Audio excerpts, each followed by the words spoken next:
Donald Trump, Hillary Clinton, and Bernie Sanders all lay claim to New York City. So who's the most New York? Let's start with the important stuff. Pizza. In classic New York fashion, Sanders folds his wide-cut slices. How does Trump eat his pizza? Are you eating it with a fork? A f***ing fork! Ah! We don't know how Clinton eats her pizza, but we do know she buys a lot of it. Her campaign spends a majority of its fast food budget on pizza. When it comes to navigating the public transit system, nobody really knows what they're doing. Clinton recently had some issues with the subway. Is this a working MetroCard? Sanders would have faced similar issues boarding had he tried to ride. Hey, how do you ride the subway today? Got a token? Are you gonna?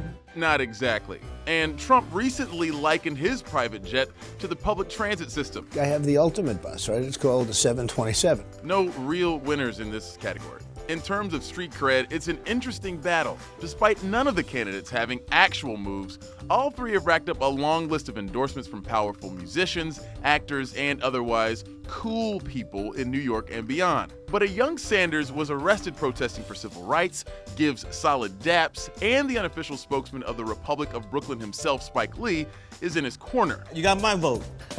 Hard to top that. How about the New York accent? As Vox pointed out, Sanders holds on to an old-school Brooklyn accent, one with thought vowels. Instead of thought, you get thought. And without R's. Millionaires and billionaires. Trump, on the other hand, holds on to his R's, but drops his H's. It's gonna be You.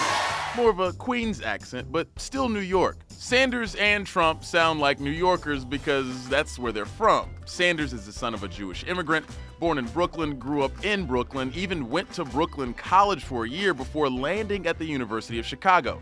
After school, he returned to New York before eventually moving to Vermont. Trump was born and raised in Queens. He built his real estate empire in the Big Apple and has long been a staple of the city. It's always fun to have a guy like you in New York. It seems like they go hand in hand. Clinton is more like an adopted daughter. She was born in Illinois, went to college in Massachusetts, law school in Connecticut, and lived with Bill in Arkansas, and then went to the White House in D.C. before finally establishing residency in New York.